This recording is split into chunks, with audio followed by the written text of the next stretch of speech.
আজ আমাদের গন্তব্যস্থল রামপুরহাট মানে তারাপীঠ যাচ্ছি আর আমরা এখন রয়েছি ব্যান্ডেল স্টেশনে। একটু পরে আমাদের ট্রেন চলে আসবে। বলতে বলতে train number 13053 Howrah Radhikapur Kulik express আমাদেরকে নিতে চলে আসলো।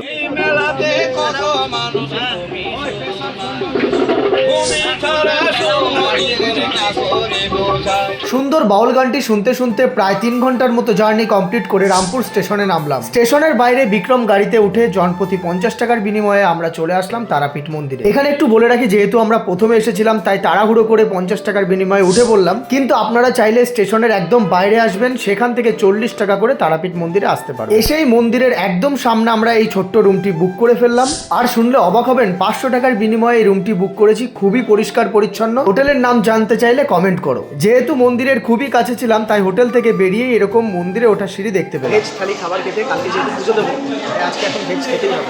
তুমি কি খাবে? সারাদিন জার্নি করে প্রচন্ড খিদে পেয়েছে তাই আমরা দুটো ভেজ থালি নিয়ে নিলাম। এখানে একটা জিনিস ভালো, 80 টাকা করে নিরামিষ, যা চাইবে তুমি আনলিমিটেড 80 টাকা। খাওয়া দাওয়া শেষে মুখটাকে মিষ্টি করে মিষ্টি খেয়ে নিয়ে আমরা চলে আসলাম তারাপীঠের মহাশ্মশানে। শ্মশান মানেই ছোটবেলায় ভেবেছি অনেক ভয়ের জায়গা, কিন্তু দিন বলো বা রাত কখনোই এখানে ভয় লাগে না। ইনি হলেন স্বয়ং বামাখ্যাপার মূর্তি। তারপর সোজা তারাপীঠ মন্দির রোড ধরে আমরা চলে আসলাম ভারত সেবাশ্রম সঙ্গে। অনেক রকম দেবতাদের বিগ্রহ দেখতে পারবেন, নিরিবিলি শান্ত পরিবেশ যা আপনাকে আলাদা শান্তি দেবে। এখানে ভগবান শ্রীকৃষ্ণের জন্ম থেকে শুরু করে রাক্ষসীদের বধ, সমুদ্র মন্থন, নানা রকম ক্রিয়াকলাপ ফুটিয়ে তুলেছে, যা আপনার পুরনো স্মৃতিভাণ্ডারকে আরো জাগরণ করে তুলবে।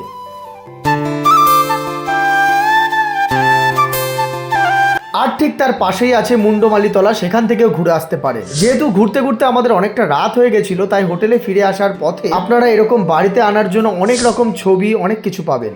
প্রথমে ভেবেছিলাম পরের দিন সকালে পুজো দেব, পরে ভাবলাম ঘরে বসে সময় নষ্ট না করে পুজোটা দিয়ে আসাই ভালো, তাই লম্বা লাইনে দাঁড়িয়ে পড়লাম। পুজোটা দিলাম ঠিকই, কিন্তু অল্প সময়ের জন্য মাকে দেখে কিছুতেই মন ভরছে না। আমাদের যেহেতু হাতে সময় কম, এবার বাড়ির উদ্দেশ্যে রওনা হলাম।